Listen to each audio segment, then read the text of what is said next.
Last week, a Taliban assault on a government security forces base killed more than 100. The conflict is still costing large numbers of lives and blighting the country's prospects. So the appeal of peace is obvious, but it's proved elusive for many years. Could things be different now? After their overthrow, most of the key Taliban figures were banned by the US from the tribal assembly that confirmed Hamid Karzai as president. As the insurgency worsened, lesser Taliban figures were drawn into local deals, such as the British tried in Musa Qala in Helmand in 2006. Success was short-lived, and evidence of this and other secret talks infuriated President Karzai, who effectively blocked things until 2009, when Barack Obama called for direct talks with the Taliban leadership in Pakistan. Those secret contacts produced little, not least because Pakistan didn't want peace then. It was only when President Trump launched the latest initiative in July last year that Afghanistan's powerful neighbour gave the Taliban the green light. I think the really surprising thing has been the role of Pakistan.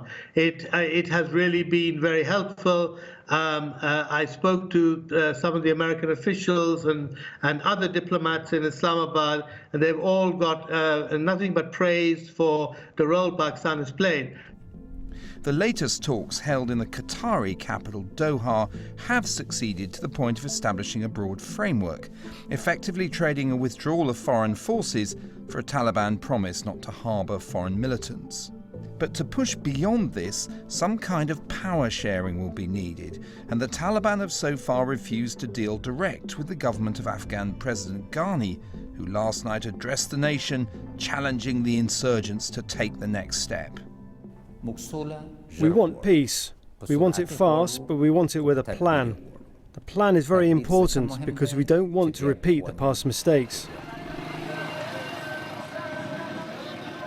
Last summer, a ceasefire for the holy festival of Eid produced scenes of fraternisation between Afghan forces and insurgents. The promise shown in these moments spurred the peace talks a few weeks later. The parties are now trying to arrange a longer-term cessation, and if that works, the really tricky conversations about power sharing might begin. That was Mark Irvin. We're joined live by retired Colonel Chris Kolenda, who fought the Taliban in Afghanistan, was later involved in diplomatic talks with the group. Colonel Kolenda, you know what it's like to actually try and negotiate with the Taliban. Do you sense that these talks will have more effect?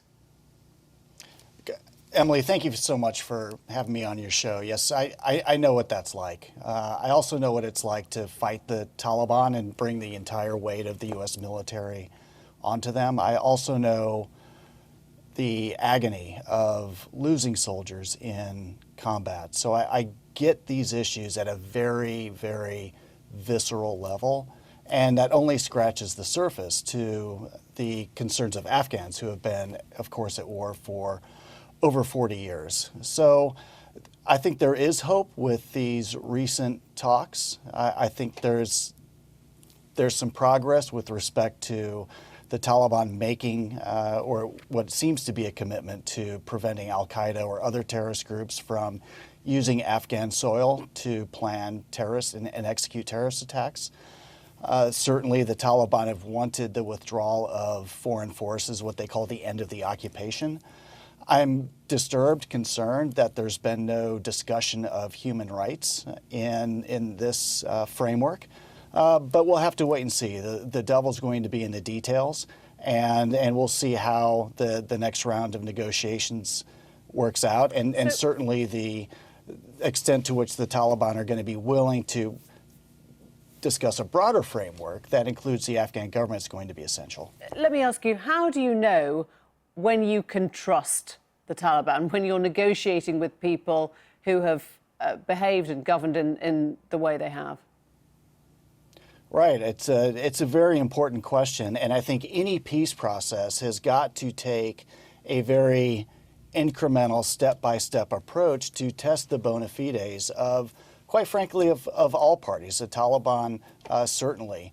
And and requiring them to make credible commitments along the way. So I'd be very concerned about a peace process that just simply aims for a deal, tries to swing for the fences, and runs a high risk of striking out. I'd have much more confidence in a peace process that took a step-by-step approach that ensured that the Taliban and the Afghan government and the United States, everybody ought to be making credible commitments along the way to build a sense of confidence that peace is really possible.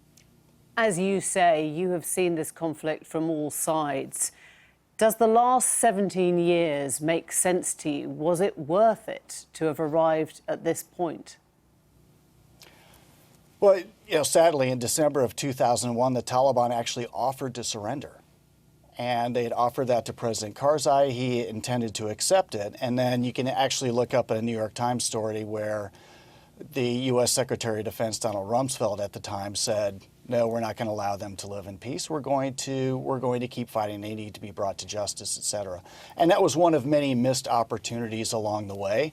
When we were talking in 2010 to 2012, the Taliban expressed a willingness to talk with the Afghan government after a set of confidence-building measures, none of which included a withdrawal of U.S. forces. So unfortunately, as time has elapsed, the United States and the Afghan government have lost leverage. And so hopefully we will not lose this opportunity. We all know or can sense that disaster may be only 280 characters away. And we certainly hope that we have the patience to let a peace process progress that respects the service and sacrifices of Americans and Afghans alike.